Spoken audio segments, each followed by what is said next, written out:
Well, you give me an impossible task, basically, to summarize this wide range of discussion here, from on the left, on the geophysical logging achievements of fingering colleagues, to on the right, how do you put out fires in mines.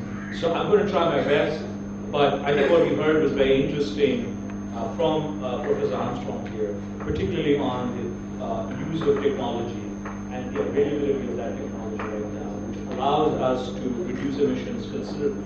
And this can be done. It's being piloted and it's being, actually being done right now. At the same time, we heard someone who does not like science, but yet has an interest in the connectivity to coal, and a very good example of some of the challenges in the coal sector. Even while we think of technologies and we think of reducing emissions, pollution and controlling that is also dependent on how you transport, how you are able to evacuate coal, and how you're able to get it through.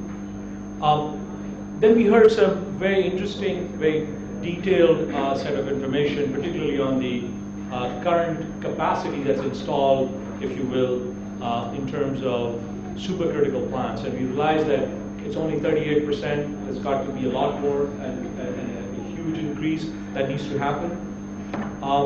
And then, obviously, I think we've talked about a number of other issues here. So I don't want to belabor that, but maybe I'll pick up one or two points from what's happening outside. I'll keep it literally to 2 minutes. Yes, I think just to share some perspective from the United States and China, where in the U.S. since 1970, coal used for electricity in the U.S. has nearly tripled, while traditional emissions per megawatt hour have been reduced by 90%. Now, this is an enormous success story, and I say this because it's being done, it has been done, and now China is actually doing this. And China plans to do this, as like in everything else, in a hurry. So in the next 4 to 6 years, China will aggressively implement air quality measures that took the United States 4 decades to achieve. And this is huge. So roughly, the Chinese are moving 3 times as fast as the United States in moving forward on this. In terms of worldwide supercritical technologies, there's almost 600 gigawatts now of plants in operation that are supercritical.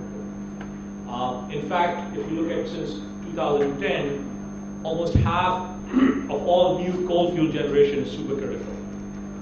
And as an example of the benefits of doing this, replacing one large older plant with a supercritical coal plant offers the equivalent of carbon reduction benefit of removing 1 million cars from the road. So with that statistic, let me just sort of leave you with the thought that I think in terms of making sure that we meet the energy demands, we alleviate energy inequality, and improve emissions, I think the use of new technologies, supercritical technologies, will be key.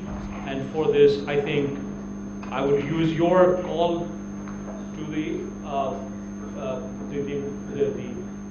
officials here, the policymakers here, to heed that call and move forward with that. Thank you very much, and thank you for a very good discussion.